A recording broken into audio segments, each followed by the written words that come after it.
Қайырлы күн достар, менің каналыма қош келдіңіздер. Бүгін торттың сыртын қаптауға арналған крем ганаштың видео рецептісімен бөлісемін. Видеоның соңына дейін қарап, каналыма жазылып қойыңыздар. Тортты қазір хит болып жатқан бенто торт стилінде әсемдейтін боламын. Видео сіздерге ұнайды деген үміттемін. Торттың сыртын қаптауға бізге салқын клей қажет. Миксердің ең төменгі жылдамдығынан бастап араластырып аламыз. 1-2 минуттан соң жылдамдығын көбейтіп отырамыз. Клейгейіміз қоюлана бастағаннан кейін, яғни клейгейіміз қаймақ тәрізді бола бастағаннан кейін, оған творожный сыр қосамыз.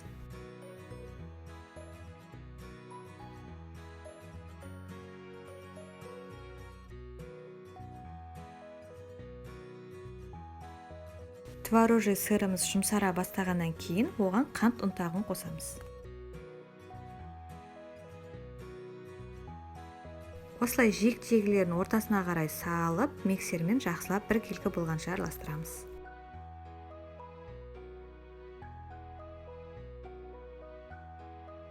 Осымен біздің тортымыздың сыртын қаптауға арналған крем ганашымыз дайын. Осындай консистенцияда болу қажет.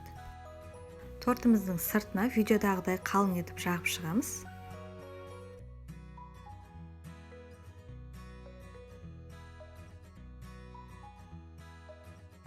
Содан соң шпажканың көмегімен сыртын түзеулеп шығамыз.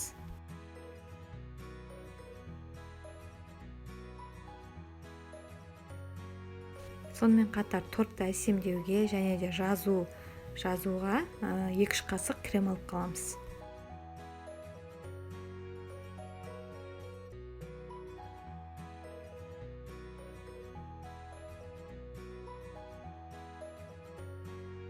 Торттың сыртын түзеулеп болдым. Енді алып қалған креміміздің бір қасығын қызыл түске бояп, осылай жүрек салып шығамыз.